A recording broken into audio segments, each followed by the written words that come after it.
Shalom,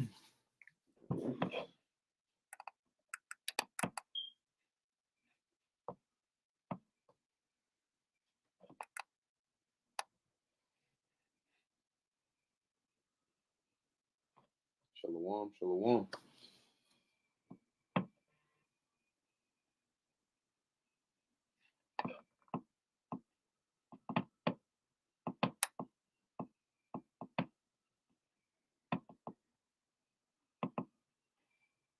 All right, shalom.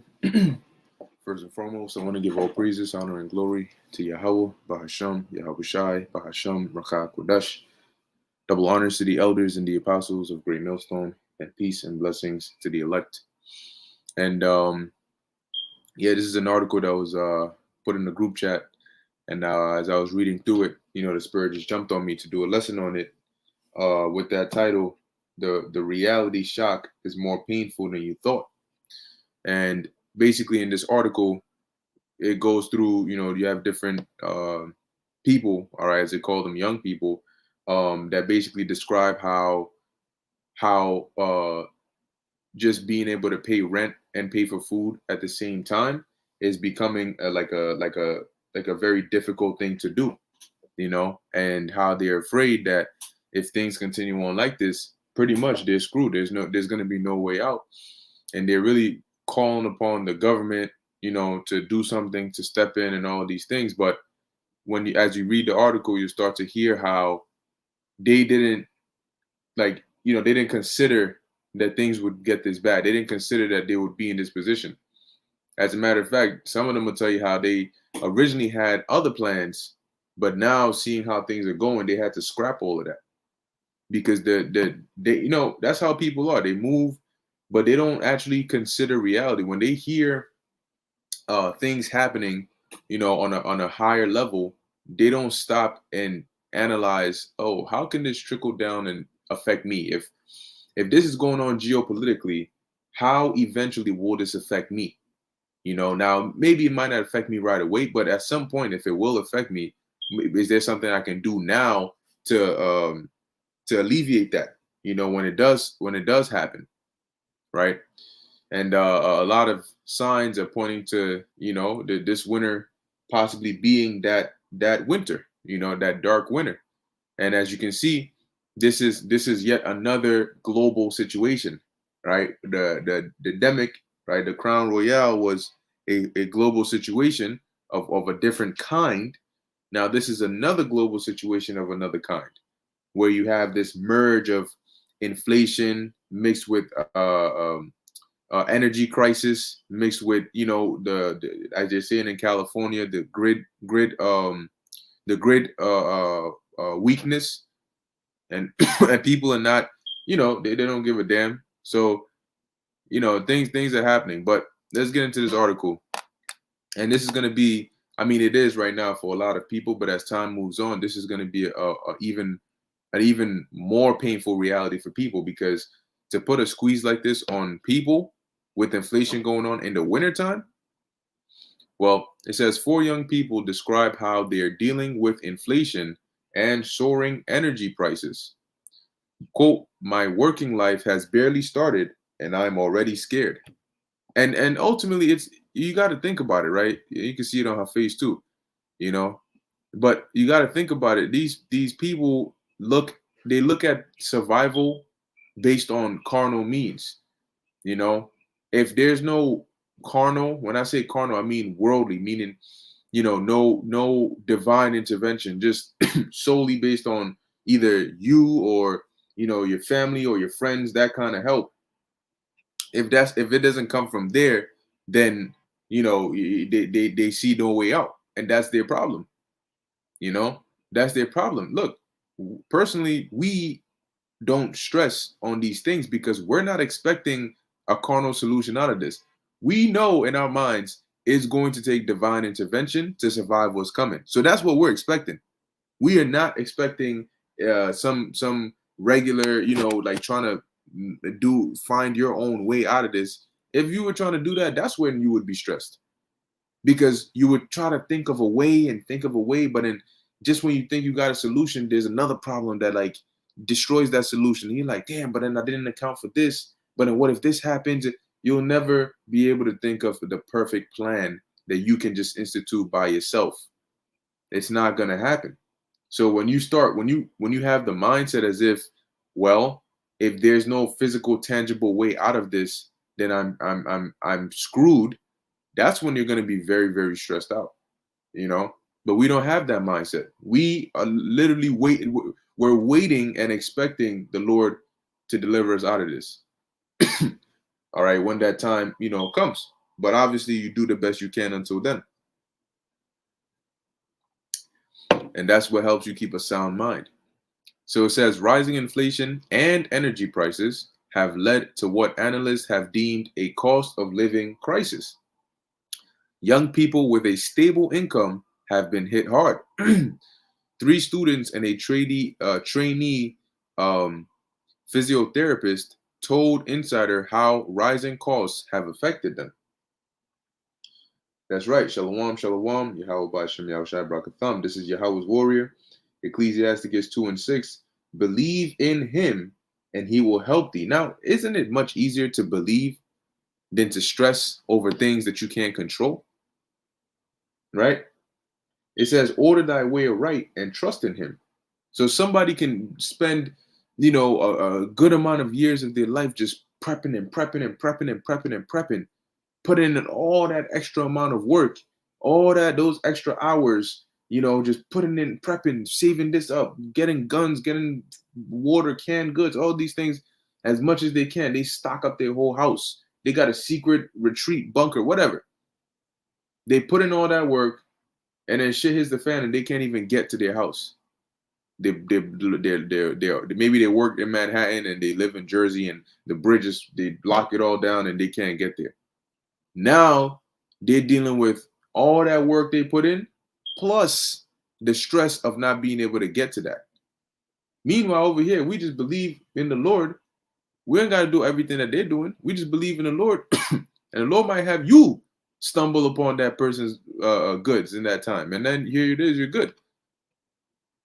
I mean, the Lord is literally giving, like, he's saying, like, look, this is the easiest way out. Like, why would you stress over something you cannot control? You really start to stress out when you can't control things. I mean, these are things that are happening out of your power, and yet you're behaving as if you had some authority to do something about it. You really don't. The best thing you can do is pray to the Lord that He can deliver you.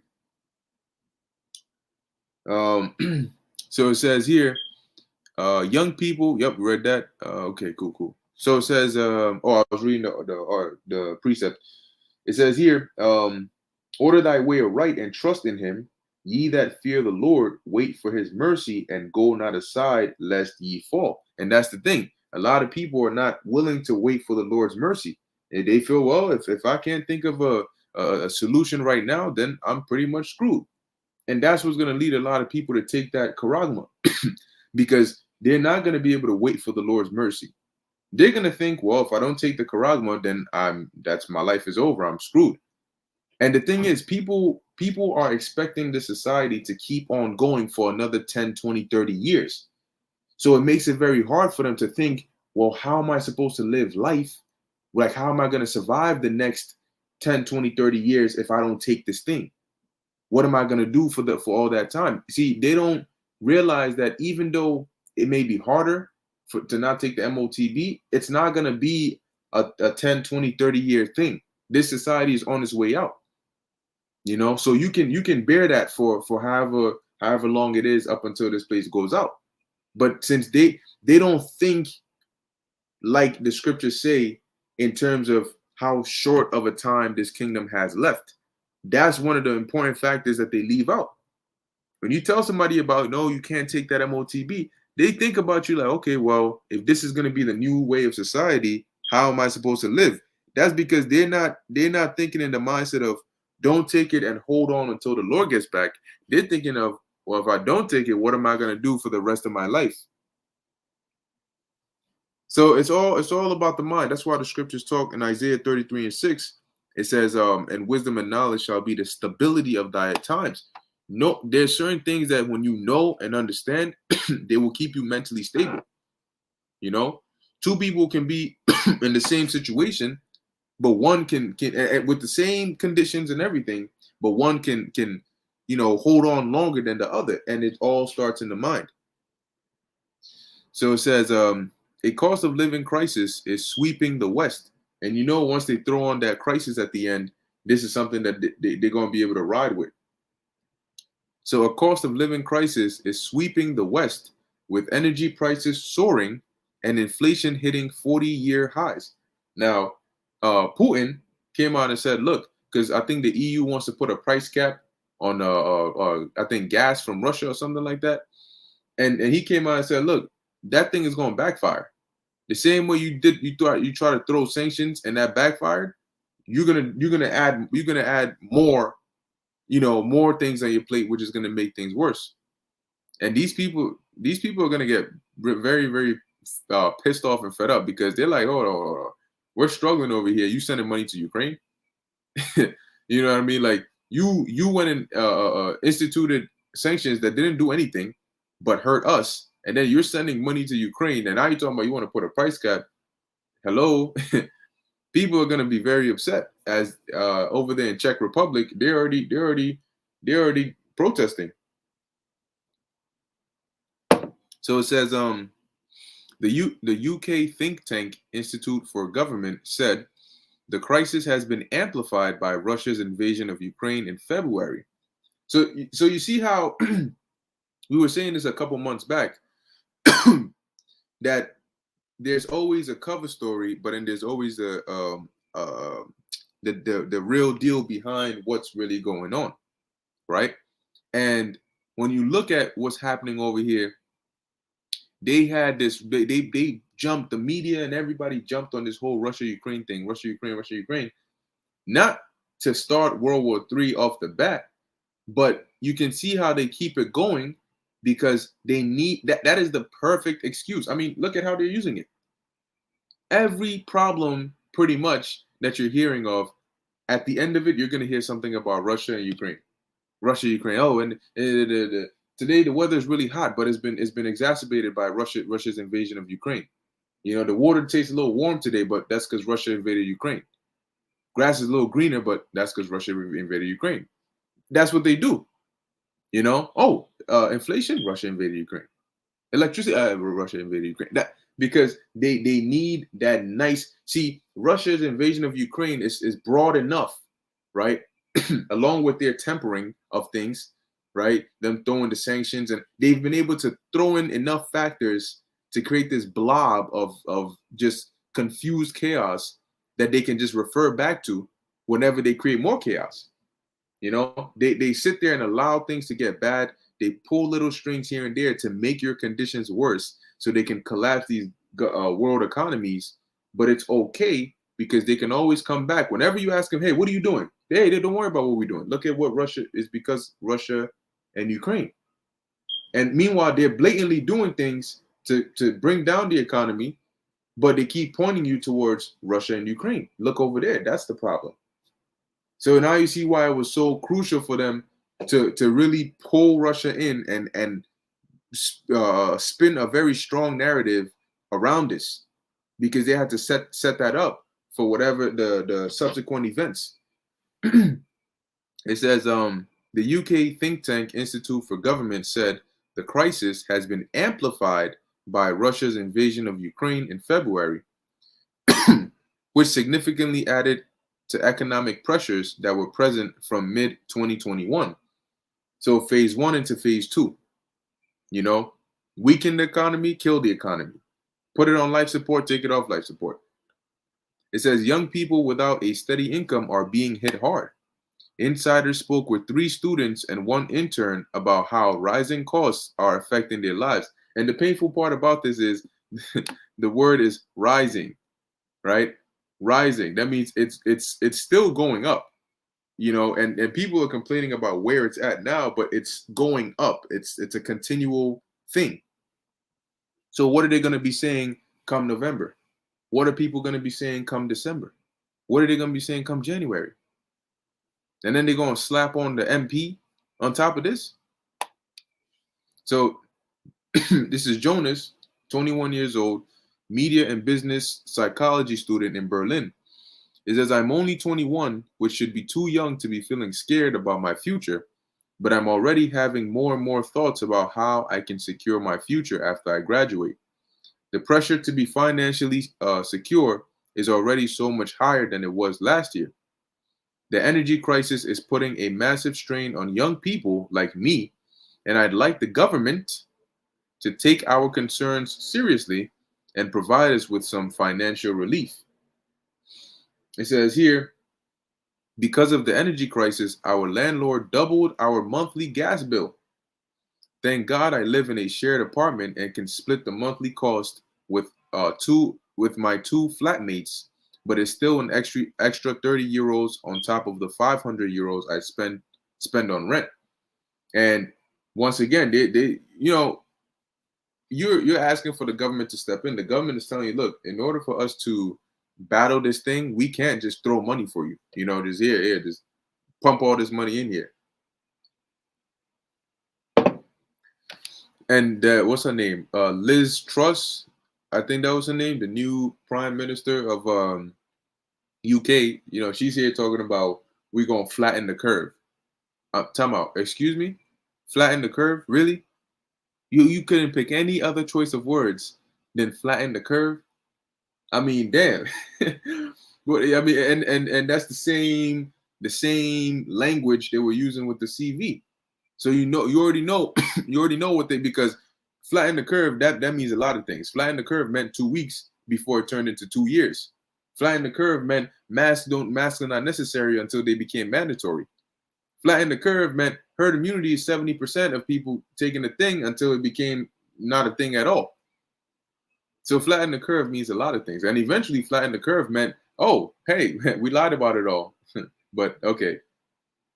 So I mean, they're gonna take you through it. She's talking about we're gonna ride out this energy crisis and come out on the other side. Yeah, they're gonna use this to implement new draconian rules and regulations.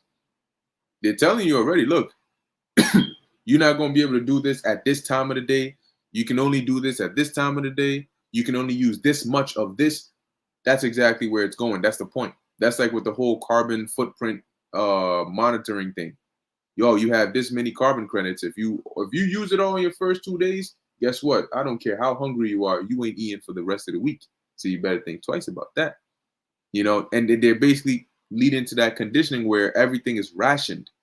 You will own nothing and be happy. If you don't own anything, then you have to go to somebody for something. And they give you the amount that they have allotted. Okay, so that's where you get your rations, and that's going to condition people.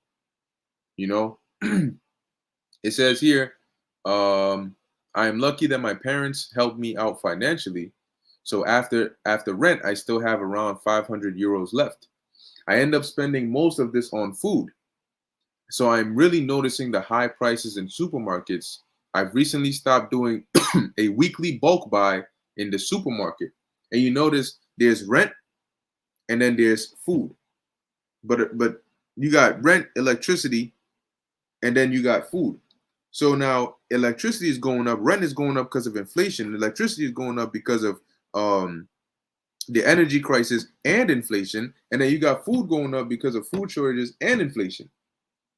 So how screwed are you? So it says here, now I just buy a little bit every day. It's partly to avoid the shock of the total cost, but it's also to avoid having to throw anything away, as I simply can't afford to do that.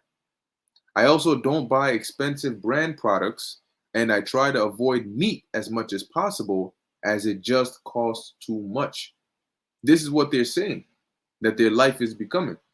So imagine that, going from being a spoiled spender, buying whatever you want, expensive ass food, wasting food, throwing food out, overcooking, all of these things. Now people are starting to realize that, yo, we can't do that no more. It says I almost and it's like every time you go to the supermarket, you're paying. If you decide to pay the same thing, you're getting less and less and less. It says here, I almost always cook at home so that I don't have to buy anything out. You have to be quite creative when there's not much money around, and then it's only going to get worse. Creativity can't solve all your problems. It can only take you so far. This is Sophia, 26, trainee physiotherapist in uh, Leipzig, Eastern Germany. I work 40 hours a week in a job that is very physically demanding and which I am only able to do because my parents still support me financially.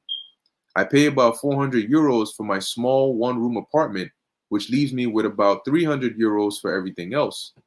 I always cook at home to save money. Now, you cooking at home, what you using? Using that stove, right? So you got to pay those bills. It says, I rarely have enough to go on a night out, but there's hardly any time or energy for that after work anyway. Yeah, those nights out, they're gonna start to calm down because people just can't afford it. But knowing these dumb idiotic jakes, they still gonna be outside. Here it is. They're gonna see rent. They're gonna have whatever amount of money left, and they're gonna have to decide to use this for rent or go outside and have a good time outside. This is you got to pick. There's only enough for one, and these will be the same people that'll get that phone call. And you know what? F it. I'll figure out rent some way somehow, and then they'll end up going out to a stupid ass ugly club, wasting money, getting drunk, coming back home, and then when the time comes where you got to pay rent, now you're crying. Oh, please, I don't have enough money to pay. Well, you don't have enough money to pay. What do you mean you don't have enough money to pay? What did you do? What did you do with your rent money? Oh no, it wasn't. And that you know, and then they act as though they shouldn't be in that position. And no, because of irresponsibility, that's why you're in that position. See, so even when as things get harder, you're gonna have these some of these Israelites are just so far gone that they are still gonna be putting themselves in a worse case when they're already in a bad case. Unbelievable. So it says here, and she says she cooks, right? A lot of people don't know how to cook. They what they know is McDonald's, what they know is Burger King and Wendy's, and Uber Eats. That's what they know. But those things cost money. And those things also rely on resources and they also rely on energy. So if there's an energy crisis, it's not affecting just you and your house, it's affecting the stores that you go to, it's affecting the hospitals, it's affecting everything because they also use energy and electricity. It's affecting manufacturing companies. Some of them have to shut down. And if they shut down, then that's equal to shortages. And if there's shortages, that means prices are going up. And if prices are going up, now you got to pick between energy bills or whatever it is you're trying to afford. So it's really going to have a big cascading effect on a lot of things. It says, before I started my training, I already knew that I would never become rich as a physiotherapist, but I did think that one day I'd be able to afford a slightly larger apartment with a balcony. Wow. Wow. I mean, we now, okay. So it says here, but I did think that I even thought I might be able to work 4 days a week at some point, but that seems like a crazy idea in light of the current situation. Why? Because this is what she thought, but now this is what reality is telling her that you thought wrong. This is not how it's going to go. And as we keep reading, you'll see how the mindset is changing. People are starting to realize that the way I wanted to live my life is not the way that I'm going to be able to live it. The life that I wanted to live is not the life that's coming in front of me right now. And that's going to be that painful realization when they have to go from from luxury and status and success to survival. How do we survive? That's going to come. We keep saying it, but the mindset is going to go into survival mode. Just you wait. So it says it's now just looking like we'll all have to work even more. I see all the shortages, and as these things going on, everybody's asking for the government to step in. Well, the government has a beautiful plan for you. It's called a universal basic income. And when presented at just the right time, people will love the government as if Oh, yes, yes, this is the solution. This is what we need. We're all struggling, or we're unemployed. We're on the verge of eviction. It's cold. It's harsh. We need you to do something. Oh, yeah, we'll do something. We'll give you a universal basic income. You don't have to worry. We'll give you money. Everybody gets some. Wow, look, they came through and they said, "Oh, congratulations." Okay, they're gonna be they're gonna be thanking you, but they just know how to play the game. So it says here, it's now just looking like we'll all have to work even more. I see all the shortages in uh in in the hospital, and I wonder who's going to make up for that. I expect the government to help us more. You hear that? I expect the government to help us more. So it says here, and oh, I mean, they're coming with the help. They'll help, all right. I don't want to work until the end of my life and still not even be able to afford my own apartment. Well, remember that it's not going to be your own. All right. You're not going to own anything, but you're going to love it anyway. Let alone a small garden. My working, I mean, but that is actually scary to have a mindset like that, because I mean, this is what she's looking forward to, right? She wants her own nice apartment and a small garden. I mean, she'll be content with that. And this is why the scriptures talk about he that increaseth in knowledge, with much knowledge comes much grief, because we can't think like that. We're not satisfied with that. We have, I mean, with what our minds have been exposed to via the scriptures, in terms of the benefits out there, this is a nightmare to even think, damn, I just want a small apartment and a small garden. What that, oh no. you know but it's going to show you how bad it's gotten, that even something like that she can't get. My working life has barely started, and I'm already scared that I'll have to live with money worries until I retire. Well, it's going to get much worse. And when this thing collapses and crashes, forget about going to the bank, forget about getting your money out there, forget it. All right. So this is Ihab 25, electric engineering student in Berlin. Wow, electrical engineer. I moved to Germany from Tunisia to build a life and a career for myself. I work 20 hours a week as a student trainee alongside my studies, which earns me enough pay for my food and rent. I pay almost 500 euros a month in rent now, but if prices, oh, it's not yet. Let me charge this thing.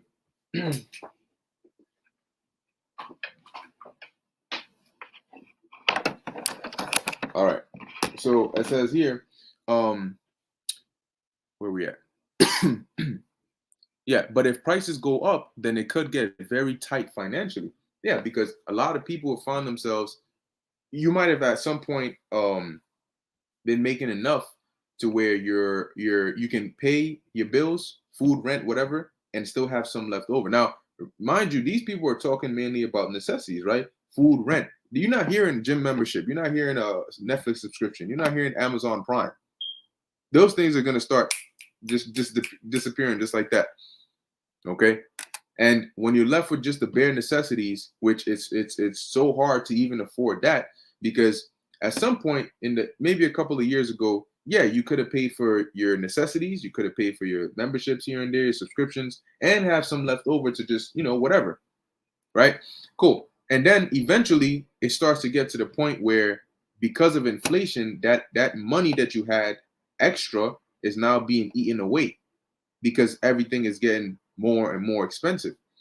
And then it gets to the point where now you're saying, I don't even have surplus left over. I have just enough to pay for this and that. And if anything unexpected comes and joins that, I am screwed.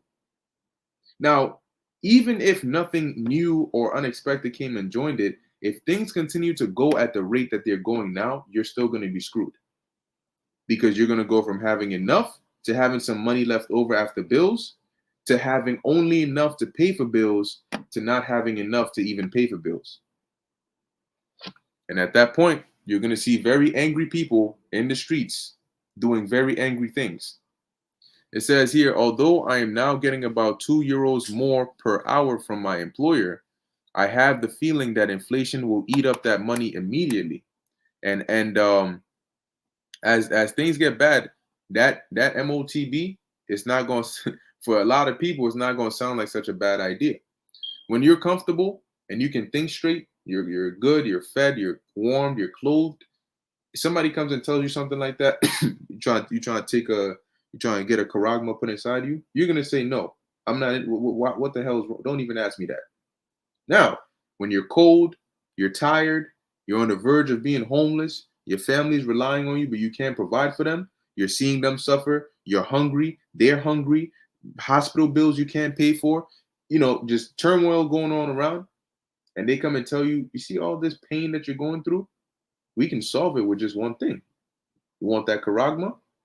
It's a different kind of decision at that point. This is why the scriptures talk about the hour of temptation, because it's not going to come in it. If it's supposed to try you, you're not going to be comfortable. Temptation is not temptation if you're not tempted, right? If somebody comes to you, right? Let's take pork for an example. We know we're not supposed to eat pork, right? If you just finished eating this fine ass meal, I don't know, some lamb and some rice or whatever, some nice, delicious meal, and you sitting there, you all good, you're straight, you good, all sweet and dandy. And somebody comes up to you and says, yo, I got this nice bacon, egg, and cheese sandwich. You want to bite? I mean, you probably want to smack the sandwich out their hand out of anger. What the hell is wrong with you?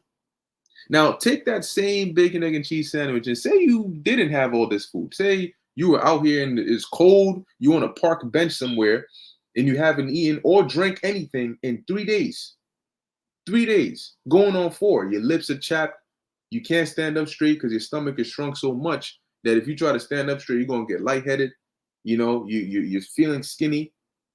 And then they come up to you with this hot, steaming bacon, crispy ass bacon dripping on it with the egg and the cheese and the bread smushed on top. And they present it to you with a nice warm blanket and some water. And they tell you, yo, I see you struggling over there, man. I got this, how they wrap it in the aluminum foil. I got this sandwich right here, it's a bacon, egg, and cheese sandwich, I don't know if you want a piece, but it's okay if you don't. I'm gonna just leave it here on this park bench. And then they leave. And now it's just you and your temptations. Now you're sitting there. See, now that is temptation, right? Because now you are in a condition where you are susceptible to actually considering this. Why? Because you're hungry, you're cold, you haven't eaten in 3 whatever days. You're just in a state where you want any way out of this misery that you're in. That is temptation. That is when you're in a position of suffering or uncomfortability, and you would do anything to get out of that situation. And then a solution is presented, which is not something you're supposed to do, but it might be something that will take away the pain. That's when you're very tempted. So the hour of temptation it's not gonna come when you're full and you're all sweet and somebody. No. It's gonna come at a time when, if you're not careful, you just might give in. All right, and that's when you're tried. When you fighting against what your flesh is urging you to do, to say, look, just do it.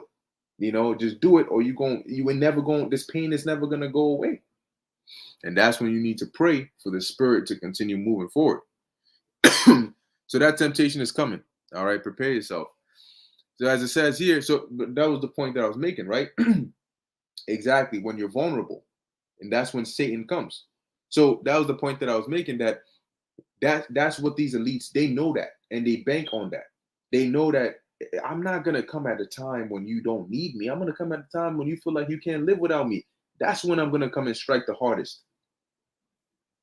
So it says, going back, where we at?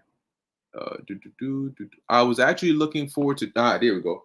I was actually looking forward to traveling this year for the first time since the pandemic. But it's impossible as the flights are simply unaffordable. I already have to work all semester break just to be able to put some money aside. So you see how reality is setting in? Well, I had planned to do this. This is what I wanted to do. This is what I thought was going to happen. But now that's not the case. Just like that. And there are things that people did not anticipate that are happening. You know who anticipated it? The prophets did. because we were going according to the scriptures and we warned you. But nobody wants to, when people are in a state of wanting to have fun, they don't want to hear bad news. They don't want to hear things that are gonna, rain on their parade, even if it's true. So it says here, I'd like to see politicians get involved so that young people can focus on their education instead of trying to work 20 hours to work a week on top of exams and lectures. Then you have Antonia, 25, law student in Munster, if I'm saying that right, Western Germany. A month ago, I received a notice that I owed 314 euros in back payments for gas. On top of that, I paid 35 euros per month for gas and electricity. I am lucky that I found a one-room apartment in, we'll just call it Munster, whatever, for 460 euros, so I can still afford the 35 euros on top. However, I'm worried that the monthly payment will increase again.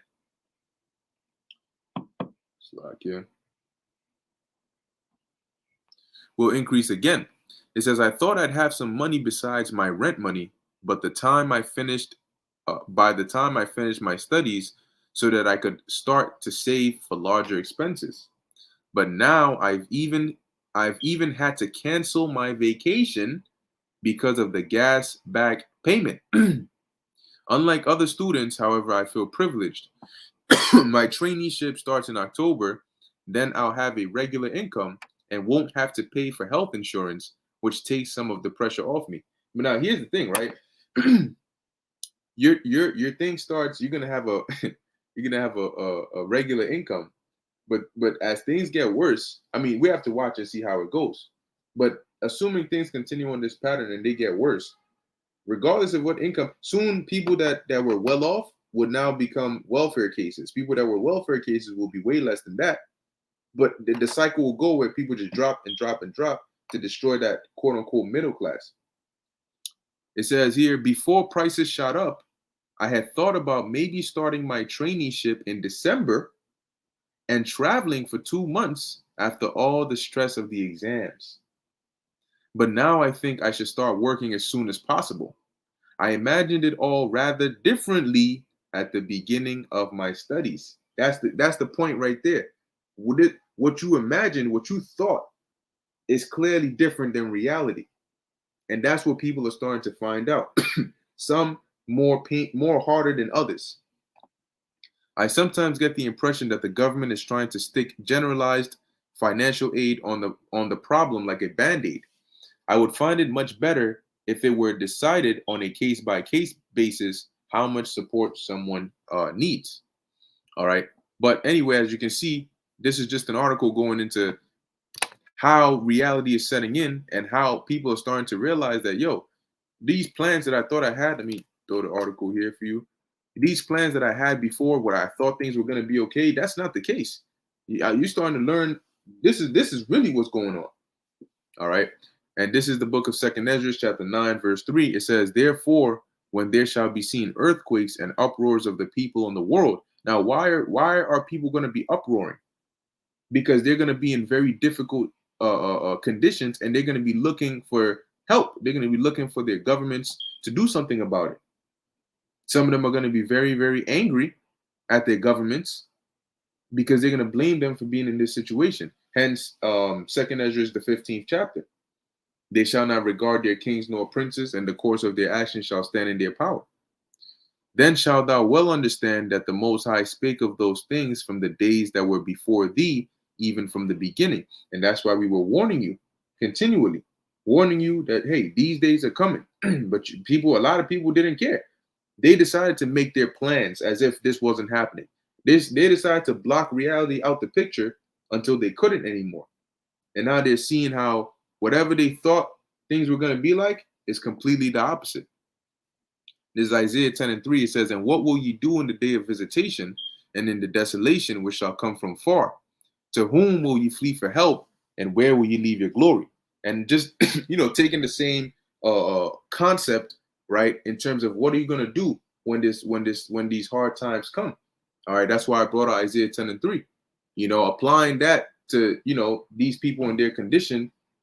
when these different types of calamities come upon you, that's the question. What are you going to do? And a lot of people are not even going to be done understanding what's happening to begin even understanding what they should do. Like where do I begin? This is Isaiah 24:7. It says, "The new wine mourneth, and the vine languisheth. All the merry-hearted do sigh." And what you were hearing in that article are people sighing from the mindset they had last year, the mindset they had beginning of the year, to now the mindset they have now. It says, "The mirth of tabrets ceaseth, the noise of them that rejoiceth endeth, the joy of the harp ceaseth." and that's what you see happening. And now even they're saying like different pubs and stores and malls and restaurants have to close at certain times. They can't do certain things. So all the things that people had access to as a form of mirth before are now being taken away. Verse 9, "They shall not drink wine with a song. Strong drink shall be bitter to them that drink it." Yeah, because they're going to be in so much agony and stress. Second Ezra, the 5th chapter, tells you that at the same time shall men hope, but nothing obtain. And there's another precept that says that they shall seek peace, but there shall be none. "The city of confusion is broken down, every house is shut up, that no man may come in. There is a crying for wine in the streets, all joy is darkened, the mirth of the land is gone." Which ultimately the wine is also a metaphor for this truth, And when you go, because as these things go on, people are going to be looking for that. They're going to be seeking that information. But as it says, all joy is darkened, the mirth of the land is gone. So you can imagine just the dark cloud, right? The dark winter coming and sucking away all the happiness from people and replacing it with just pain and agony and suffering, because that's what's coming. All right. And that's what the scriptures call the time of Jacob's trouble. So with that, I'm going to end it here. I'll put the article inside of the live chat so you can have access to it. This is what's going on. This is the reality that is setting in, and people are finally starting to see these things and feel these things, but it's only going to get worse, as prophesied by the scriptures. So with that, I hope you were edified. In closing, I want to give all praises, honor, and glory to Yahweh, Bahasham, Yahweh Shai, Bahasham, Rakat Dash. Until next time, Shalom.